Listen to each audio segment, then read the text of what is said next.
Perkenalkan, kami dari kelompok 4B, Pelatihan Kepemimpinan Pengawas Angkatan 2, yang diselenggarakan oleh Balai Pelatihan Kesehatan Semarang. 1. David Sabto Aji Putra. 2. Dimas Isdwiyono. 3. Arif Afandi. 4. Untung Sabto Aji. Kami akan menayangkan perbaikan pelayanan dari bad praktik ke best praktik maskapai Garuda Indonesia. Dunia penerbangan telah mengalami perkembangan yang pesat. Perkembangan maskapai penerbangan dari tahun ke tahun semakin menjadi perhatian karena ketatnya persaingan pelayanan.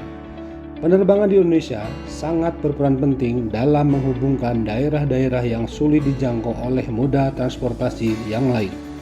Penerbangan pertama di wilayah Nusantara terjadi pada 19 Februari 1913, di mana kegiatan penerbangan merupakan penerbangan militer dengan penerbang asal Belanda yang menggunakan pesawat uji coba yang didatangkan dari Belanda. Namun, saat uji coba dilaksanakan, gagal. Setelah itu, dilakukan pengembangan teknologi dan pelatihan penerbangan. Pada tahun 1924, dilakukan penerbangan dari Amsterdam ke Batavia dengan menggunakan pesawat jenis Fokker dan dapat mendarat dengan baik dan aman di lapangan terbang Cililitan, Batavia.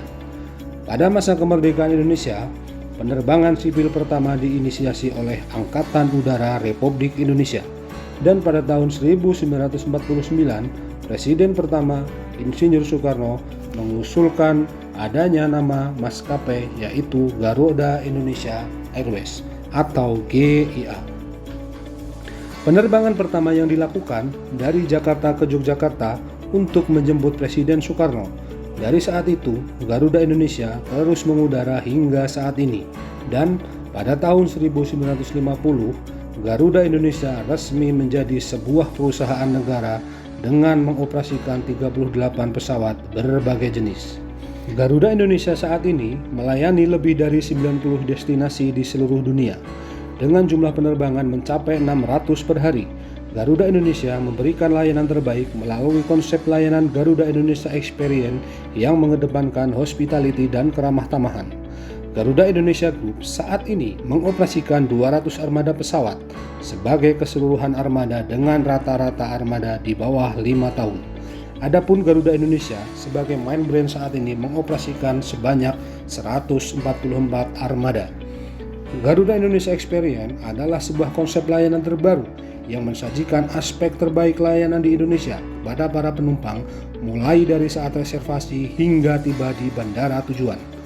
Penumpang dimanjakan dengan pelayanan yang tulus dan bersahabat yang menjadi ciri keramah tamahan Indonesia yang diwakili Salam Garuda Indonesia oleh para awak kabin.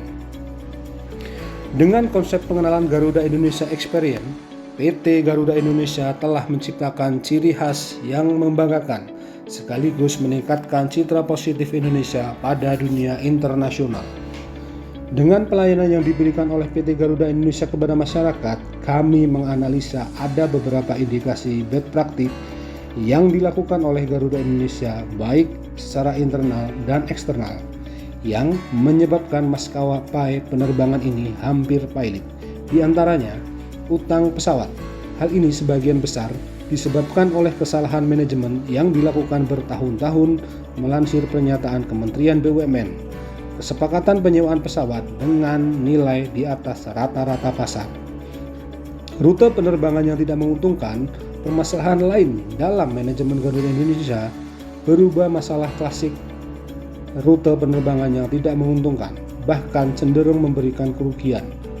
Rata-rata terjadi pada penerbangan internasional yang merupakan strategi untuk memperluas pasar. COVID-19 pada awal tahun 2020 jelas semakin memperburuk kondisi keuangan perusahaan dari akibat sepinya penumpang, menyusul adanya pembatasan aktivitas masyarakat, baik secara domestik maupun antar negara. Data penumpang Garuda Indonesia pada tahun 2020 mengalami penurunan tajam menjadi 10,8 juta atau sepertiga dari jumlah penumpang tahun 2020. ketidakterisian pesawat menjadi 45,17% pada tahun 2020 dibanding 74,20% pada tahun sebelumnya. Setidaknya ada 4 opsi yang terkemuka pada persoalan keuangan Garuda Indonesia saat ini. Opsi pertama adalah peminjaman atau adanya suntikan ekuitas dari pemerintah melalui penanaman modal negara. Opsi kedua adalah merestrukturisasi utang Garuda melalui pengajuan penundaan kewajiban pembayaran utang. Opsi ketiga adalah merestrukturisasi Garuda Indonesia. Dan opsi keempat adalah membiarkan Garuda dilikuidasi dan pemerintah mendorong pihak swasta untuk mengisi kekosongan Garuda. Negara juga harus menyelesaikan masalah struktural di Garuda yang menjadi sebab masalah ini. Alternatif best praktik yang dilakukan Garuda sebagai upaya manajemen untuk merestrukturisasi bisnisnya agar menjadi sehat antara lain menegosiasi ulang dengan para lessor yang memiliki hubungan dengan kasus-kasus korupsi, melakukan penataan kembali rute-rute yang dioperasionalkan dengan menghentikan pada jalur-jalur yang tidak menguntungkan, agar bisa menjadi lebih efisien untuk melakukan pelatihan awak dan perawatan pesawat. Penerapan warning sistem keuangan BUMN, di mana peran Kementerian BUMN dan komisaris yang ditunjuk sebagai wakil pemerintahan dan pengawasan keuangan BUMN tersebut harus terus semakin ketat dilaksanakan. Warning sistem bagi keuangan BUMN harus semakin diperkuat sehingga permasalahan dapat langsung ditangani sebelum membesar. Kesimpulan dari video ini adalah Garuda Indonesia merupakan salah satu industri penerbangan Indonesia yang telah meningkatkan citra Indonesia di dunia internasional dengan menampilkan pelayanan hospitality keramah tamahan Indonesia. Walaupun menjadi salah satu industri penerbangan yang besar, nyatanya pada pandemi COVID-19 Garuda Indonesia tetap mengalami keterpurukan, bahkan dihadapkan pada opsi untuk membiarkan perusahaan pilot dan menggantikan posisi Garuda Indonesia dengan perusahaan lain yang kondisi keuangannya lebih sehat. Namun, berkat kerjasama dan usaha manajemen yang maksimal, Garuda Indonesia dapat kembali bangkit dari keterpurukan dan kembali menjadi sebuah industri penerbangan yang membanggakan Indonesia.